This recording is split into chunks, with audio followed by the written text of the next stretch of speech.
So, ladies and gentlemen, money is key in ministry, and businesses creates the flow by which it comes. And when you have the inspiration to have some diversion, not distraction, not digression, diversions of businesses that fit the vision, then it facilitates. Ladies and gentlemen, all the way from South Africa, permit me to welcome Mr. T.C. Coza as he speaks to us. Can I have the other mic? Keep clapping as he comes. Keep clapping, keep clapping, keep clapping, keep clapping, keep clapping, keep clapping and clapping and clapping and clapping. Thank you. Thank you. And I'm sure you'll be mindful of time. The Lord bless you, sir. Clap one more time.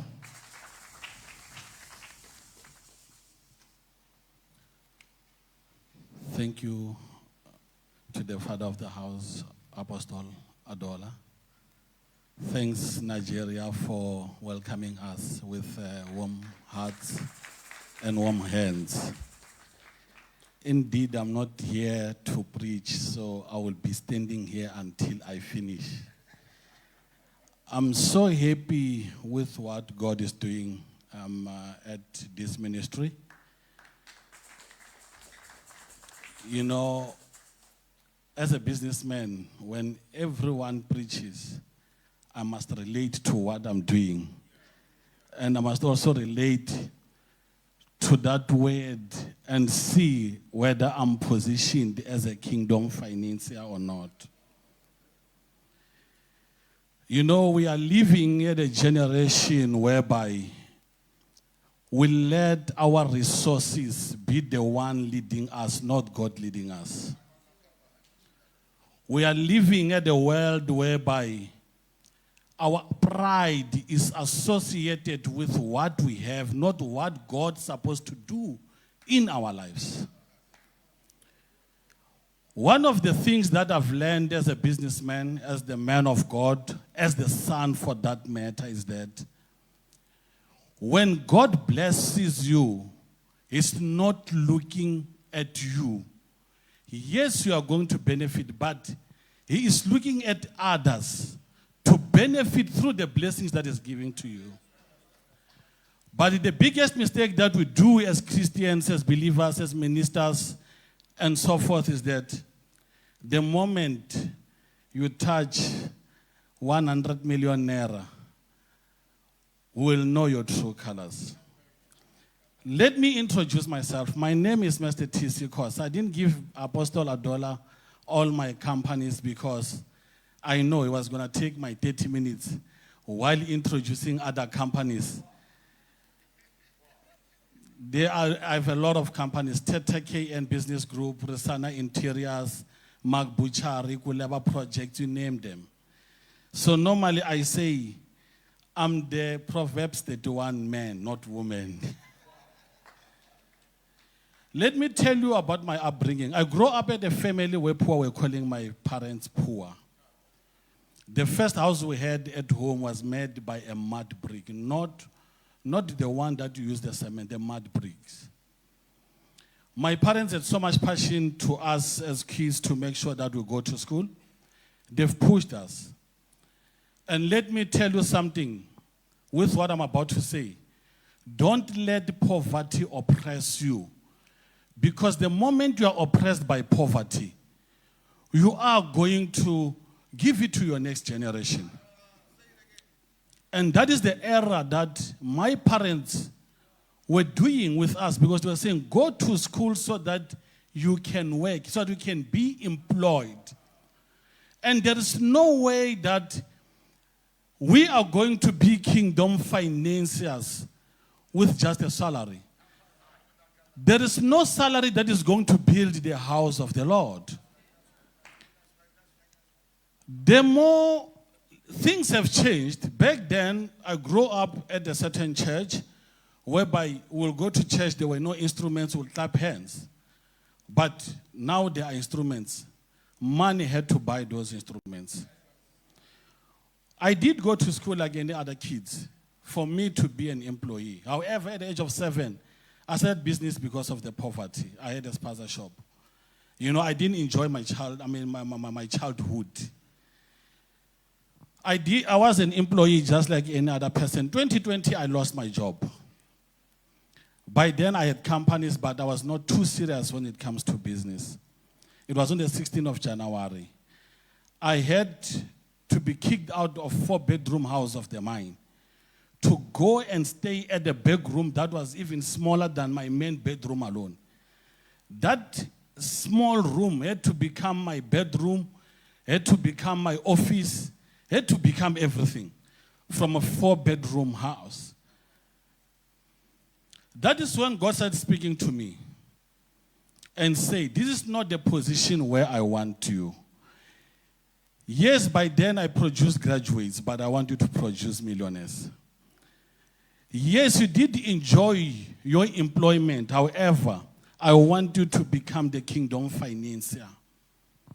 Sitting there looking at the roof, I said, where will my help come from? You said last night, Apostle, when you are down, you are down. The only way for you, there is no way that you can go down again. When you are here, you are here. The only way is for you to rise. I said to myself, I'm not going to die in this one room. I had dreams about my child. I had dreams about the ministry, not me. While saying that, God taught me to sacrifice. He said, there was a voice that came into me.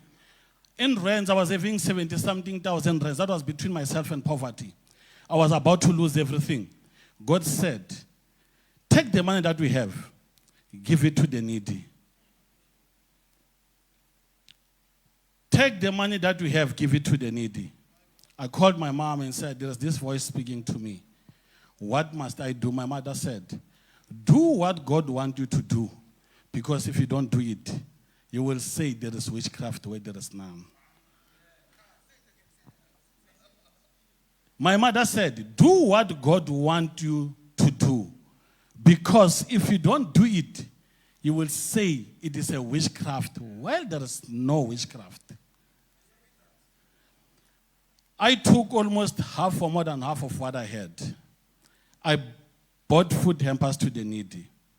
Let me teach you something. When you are at a certain level, whether down or up, when you give to the Lord. Don't apply pride. I gave it using the name of the church. Let me tell you something. From there, my pocket never ran dry. From from a back room, I'm now owning properties. From a back room, I'm now owning assets. I became the Joseph of my family. I became the Joseph of many churches. I'm here to talk to you to say, you are going to rise from where you are.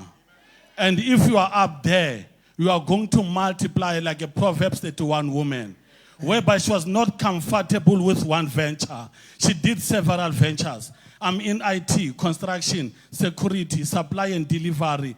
I'm into a lot of things. I'm having a butchery. I'm having a lot of things. Proverbs 31 woman. A man.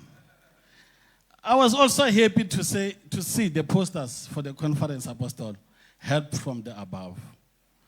We're here to help each other. Let me quickly go to some of the principles that I've used, and they can help someone today, to multiply the wealth. It will help someone who's down in making sure that you rise. Remember when you are down there, you said, if you cannot walk, crawl. If you can't crawl, roll. Number one, know the industry and your competitors. Before I can go to that, let me just give a simple definition. It's not in the dictionary of what business is all about. Business is a tool or a system that must be used to resolve problems or challenges for financial gain. It's a tool or system that must be used to resolve problems or challenges for financial gain. Me dressing here, someone had to make a sale because I couldn't come here naked. So to resolve the problem of nakedness, someone had to make a sale. Can I get hallelujah? So as a businessman, what does that mean? When you look at the problem, look at the solution to say, how can I make money through this particular challenge? How can I make money? How can I multiply wealth? So that is my definition. So now, you must know the industry and your competitors. Knowing the industry and the competitors does not need you to, like for example in construction, you don't have to do civil engineering. You have to understand the business terms. Because when we go down, like my second point, let me just take them together. Because the moment you know the industry and you know your competitors, you are going to have the team that is capable of doing that work. The ones that are qualified to do that particular work. Meaning what? As a business person, what you do, you identify opportunities. And then you get those ones who are qualified to do that particular work. Gone are those days whereby you are going to say, for me to be in a business of civil engineering, I must do civil engineering. You must just have a business concept. And the business concept is simple. Identify and bring the solution. Simple as that. Anything can make money. Anything can bring a solution to a problem. But you cannot just get anything. For example, if someone can come in now and say, I'm selling tomatoes, that person might not make a sale here.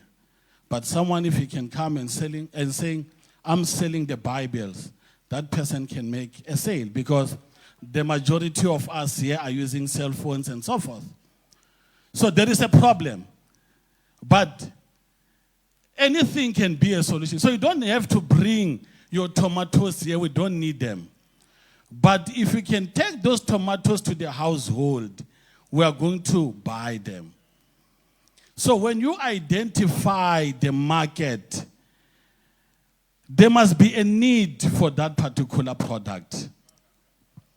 Because if there is no need for that particular product, you are going to say, XYZ is making money through this, but why not me? You are selling your products to the wrong people. And if you do not build a qualified team, your business will be about to fall. Let me tell you something. Before I started, I did computer systems engineering. But let me tell you something. The businesses that made me to be where I am, IT was not part of it. I ventured into IT after I've made my wealth. Because when sitting there in the back room, I said, what can I do to survive? I identified the client. And then I said, okay, this client, they must be supplied with this and that. Now, someone, let me tell you, the business that you are thinking of, someone is doing it. But the question is, how can you do it better? You can do it better by improving the quality, or you can do it better by making sure that your turnaround time to provide that service is faster. You get me? So someone was doing it. And then I said, oh, they are delivering there in 5 days. How can I deliver in 3 days? When I entered that market, they didn't see me coming. I was hiring trucks, now I own trucks. You know, someone will tell me, for me to deliver within 3 days, you are going to pay so much. When you start the business, you must not look where you are. You must look where you are going. Because you only need one step to build that trust. And that step might cost you money. You don't want to sit and say, no, because of I'm going to pay 3,000 extra. What will that 3,000 or that 3 million naira gonna do to your business? I took a bold step. I said to that client, I can see your crisis. I can resolve it with so much time. Believe me not, I entered that market and I never looked back. While there again, I identified another problem. I keep on saying this to say, the butchery that I own, it's a mobile butchery. I don't even know how to cut a meat. I don't even know what a sirloin is or a rump steak is. I don't know, but I identified that market. I went to them and say, I have a butchery. Someone must say, you must take ownership of what you do. I have a butchery. I can sell you this meat cheap, and my meat is of a quality. They said, bring it. I went to my potential client, potential supplier, said, I want to buy this meat from you. If I can bring a sale of 2 million rand in a month, I want better prices. They said, I said, give me the meat. I want to go test it. Took the meat. I went there with the best price. I brought it to my client. They said, you said, you have a butchery? I said, yes. What is the name of the butchery? Mark Butchery. And then they said, no, here's the request for quotation. I went to my potential supplier. I said, hey, best prices. I identified the problem. But the challenge was that the client was paying a lot of money. So now I bring a bulk sale. They gave it to me. Believe me not, that butchery, it's one of the best butchery at that particular institution. And it's making good money. You might be here now being a farmer. You might be here doing different businesses. The question is, are you mindful of the time to your client? The question again is, what kind of services are you providing to your clients? Are they happy or not? What are the things that you can do to better your services? Because if you don't have the qualified team, believe me not, you're bound to fall. Now, that takes us to the third point to say, create the high quality product. What are you giving your customers? Are they happy with your services? Because for you to stay longer at the game, you must always be active, and your services or your product might be of a high quality. Others, you here in Nigeria, you might be seeing poverty, but someone is seeing opportunity because of that poverty. What are you doing about it? And there is no way that you are going to own the means of economy if we don't rise. You know, comfort zone can kill your thinking. Refuse that. And refuse that to your congregation to say, let us not be at a comfort zone.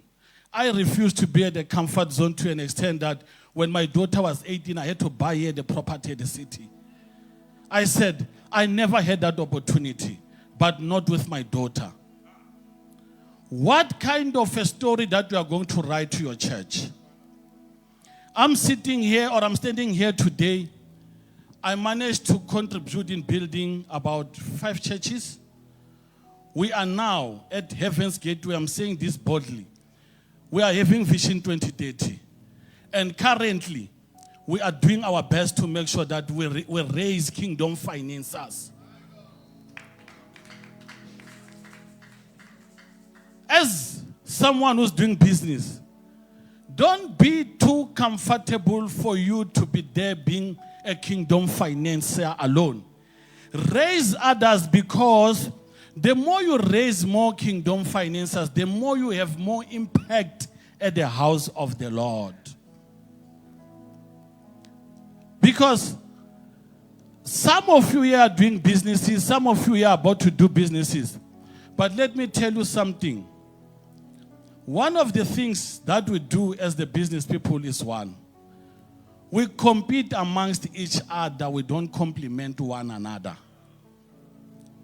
And this is also the error that is happening when it comes to churches. We don't complement one another, but we compete with one another.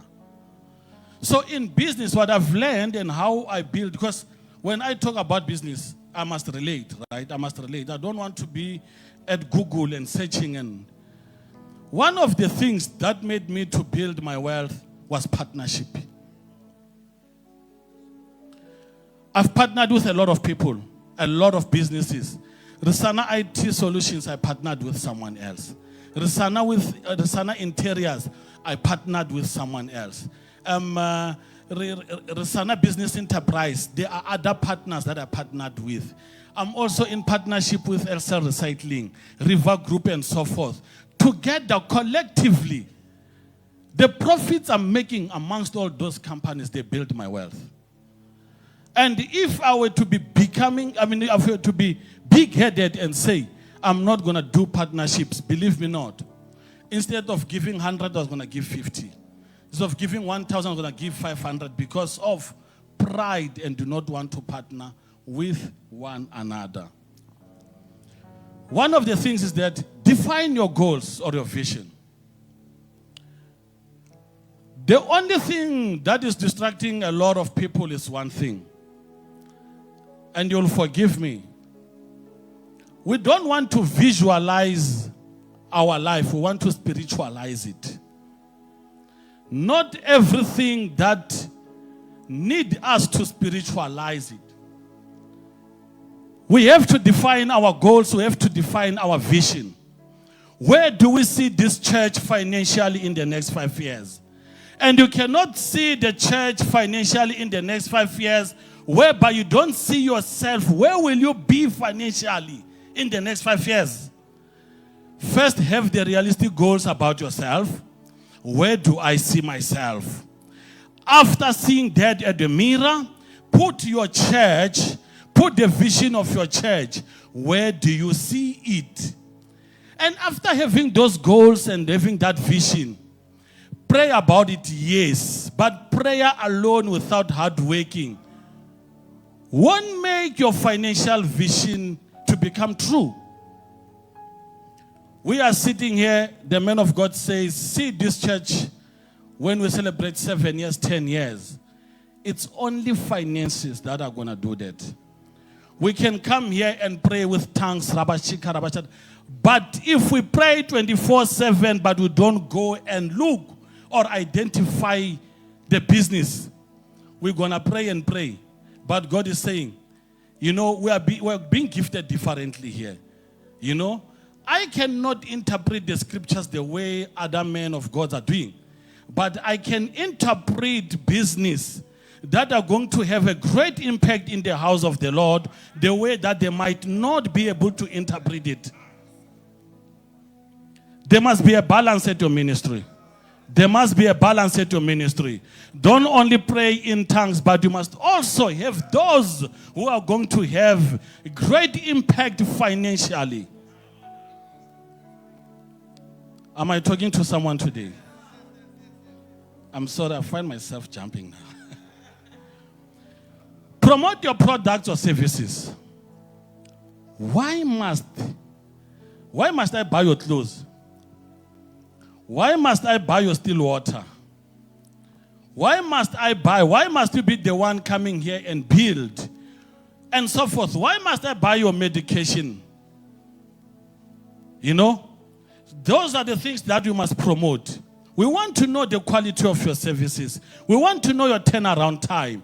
Quality, turnaround time, and also money.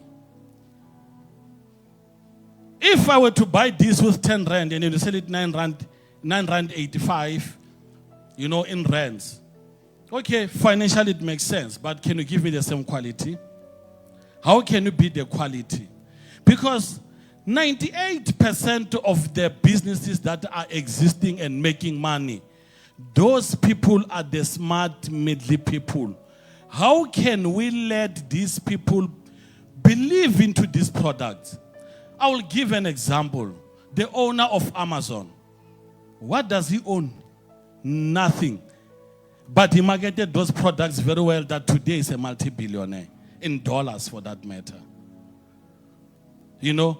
Someone goes there and says, I want to sell this. He comes and then he sells it. Today is a multi-billionaire.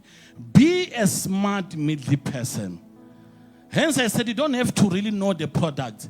Understand the business aspects of what you have to do and identify the market. I will give you an example. The clothes that we are wearing today, all of us, is either someone can say, no, it is made here in Nigeria. You go. I won't mention the name because you might be live.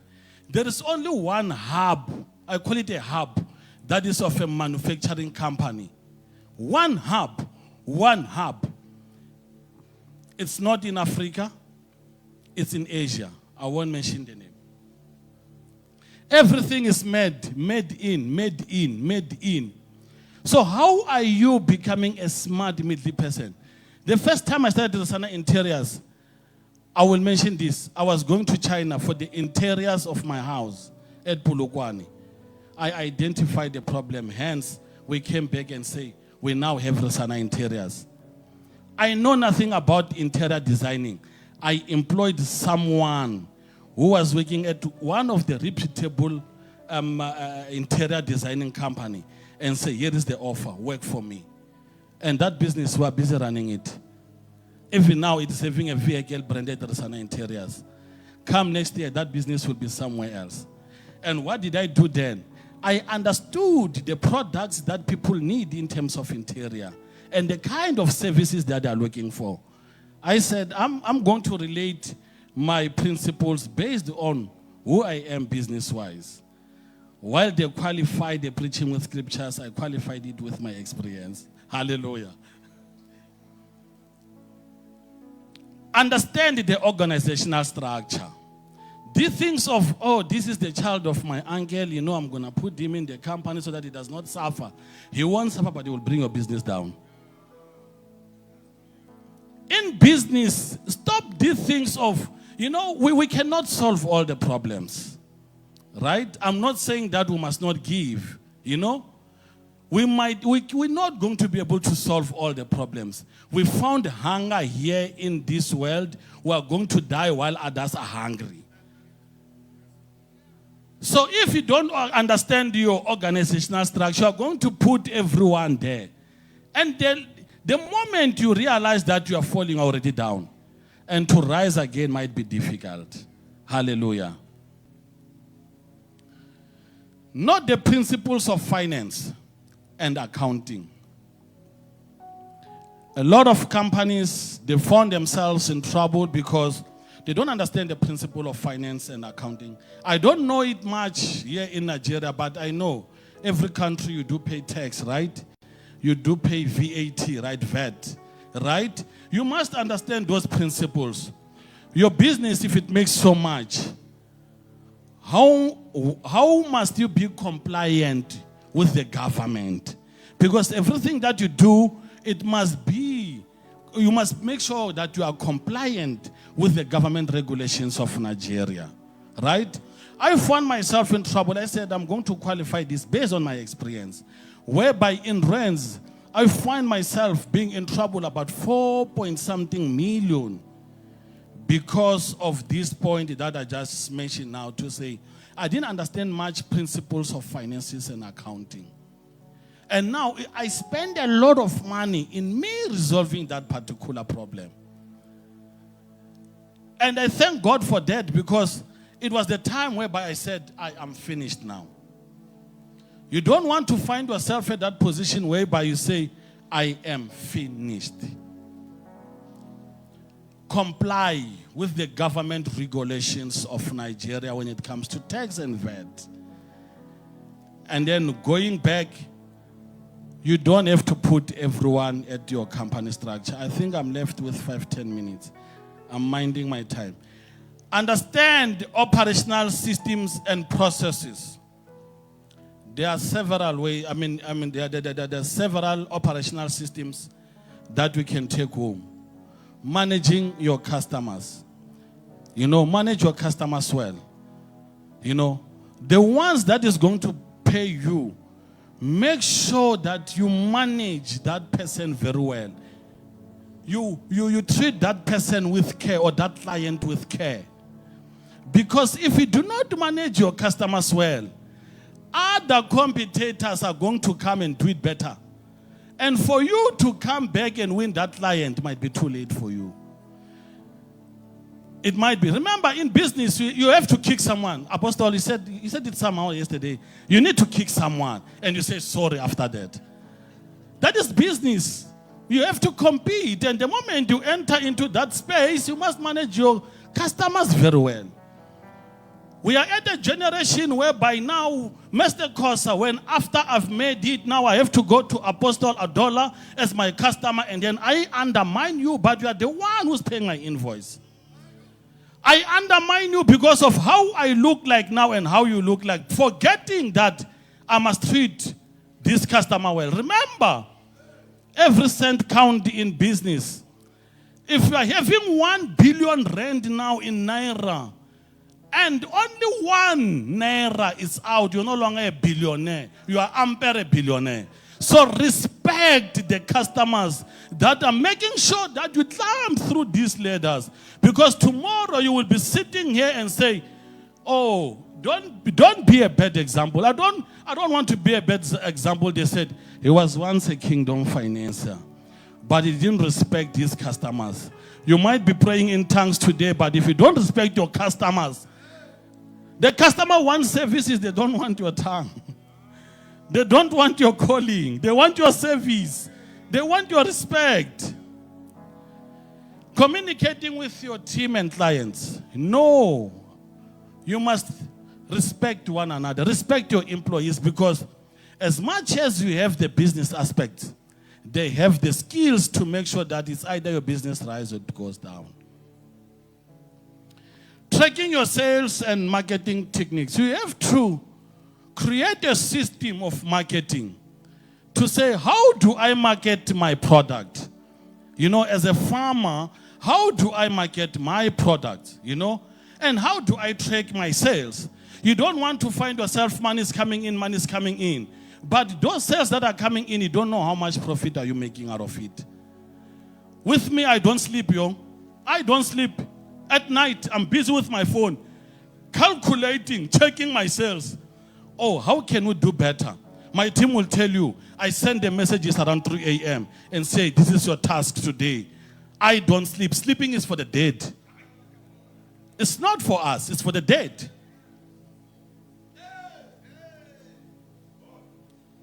And you must keep your track record for the revenue. How much did I make as the businessman? How much did I make as a businessman? How much I've lost as a businessman? Let me tell you something. If I can tell you the growth, you know, grace, all of us here, grace can locate us. But are you ready for it? Because when grace locates you, sitting down, relaxed, not doing anything, believe me not, it's going to move next door. And you are going to climb hands for others while they're supposed to be clapping hands for you. Because the time that grace located you, were not ready.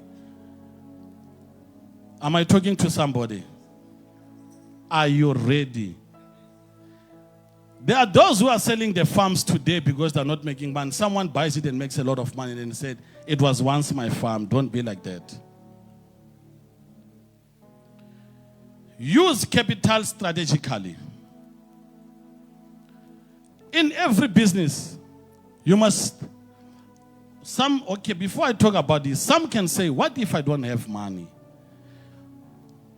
You know, I've spoken about partnerships, right? You might have the skill or the knowledge of doing something else. Someone has money, but is not venturing into that particular business. I've done businesses in Mozambique that I was approached as a partner. I've done businesses I'm busy now at Zimbabwe, China, Zambia, whereby I was approached because I have money, and he said, we can do something. So even yourself sitting here, you don't have to have money. Identify those who has money and associate yourself with. Because you come to Mr. Coza, I don't have money. I have a knowledge, I have a skill. Then you come to me with the same knowledge and the same skill. We're going to be 10.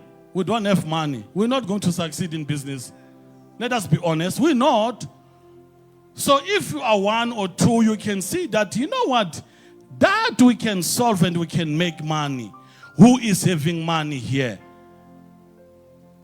Who is saving money? You go to that person and say, we want you to be the investor. And how do you do it? At times, avoid telling your investors all the plans that we have.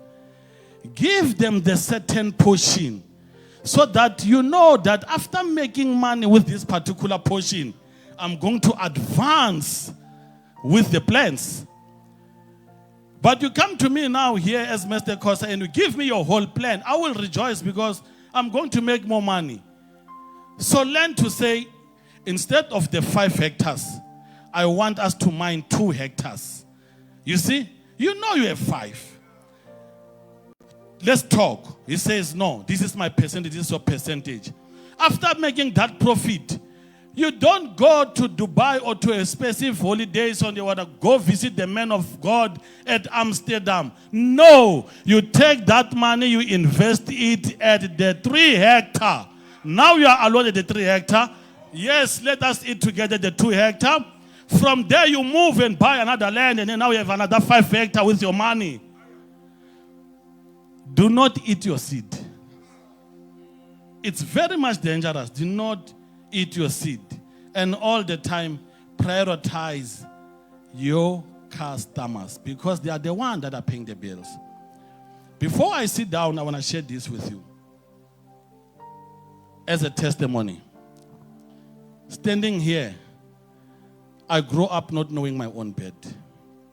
Standing here, I only saw the bed that I can call my own. It was not mine. It was belonging to a tertiary institution.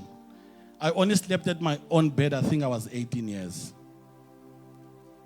I'm saying to someone today, for you to make it, it's not based at your background. It's based on what you think and what you do after thinking. What you visualize and what you do after visualizing it. Today I'm writing my own chapter of my own life. I did break that generational curse of poverty. And I'm sitting here telling someone to say, you can break that curse of generational poverty. We are now at a church whereby, we are now attending churches whereby, as churches, we are not breaking that generational curse of poverty. We don't want to be dependent into, offerings are good, but not salaries. We need to raise the real kingdom financiers who can stand here and say, Apostle Adola, you are talking about 7 years. We are saying we are doing this year. We are doing it next year. At other churches, you have your own visions. You need kingdom financiers. And let me tell you something, what I've learned. The more you give, the more you give, the more God blesses you. The more I give, the more God blesses me. And I'm standing here to say, we need real kingdom financiers in the house of the Lord. We need real kingdom financiers. I'm saying to you, you can rewrite your story. Do not let the story of your parents, your forefathers, and so forth to oppress you. I remember my dad, because he was oppressed by poverty, he said to me, not you in business. I said to myself, I'm not like you. I'm living my own life and I'm going to write my own chapter. I'm going to write my own book. I'm standing here today and say, write your own book. Start your own chapter. Only sky is the limit. Thank you.